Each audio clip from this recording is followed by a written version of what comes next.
Всем привет! Еще одна проблема нависла над Канадой. Соединенные Штаты временно прекратили переговоры с Канадой по обновлению договора о реке Колумбия, ключевого соглашения, регулирующего борьбу с наводнениями, производство электроэнергии и водоснабжение между двумя странами.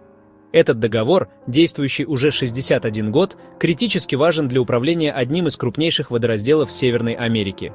Почему река Колумбия так важна?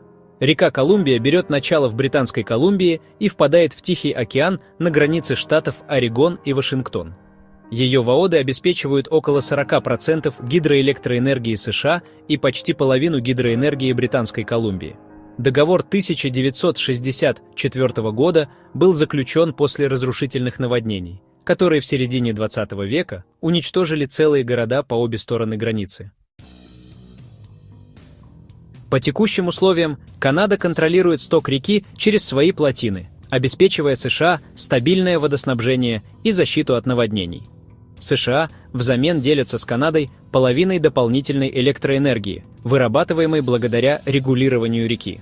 В июле 2023 года стороны достигли предварительной договоренности по обновлению соглашения, но окончательное подписание так и не состоялось.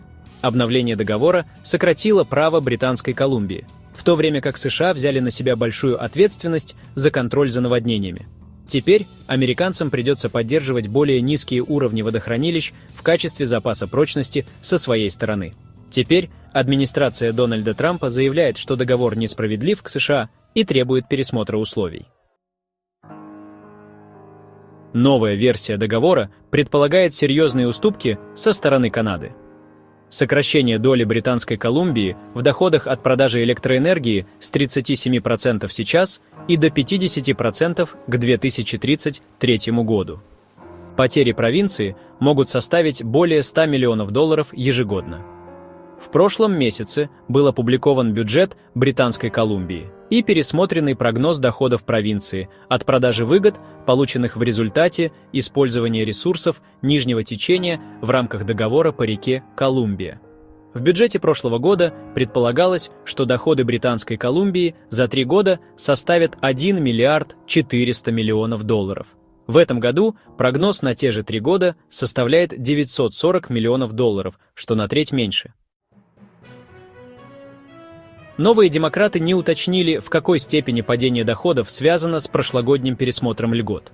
Власти объясняют это временными изменениями, но эксперты связывают падение с новыми условиями. Министр финансов Катрин Конрой назвала сокращение незначительным.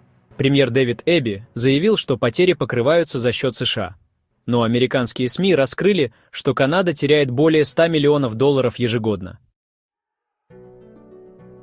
Трамп неоднократно критиковал Канаду, называя границу воображаемой и угрожая историческим финансовым опустошением.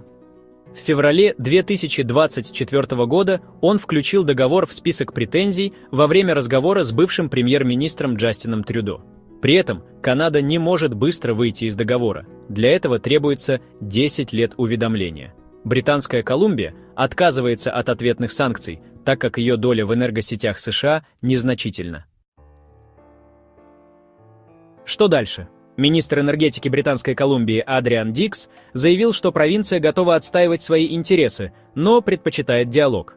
В конце марта были запланированы общественные обсуждения последствий приостановки переговоров, но никаких сообщений по этому поводу нет.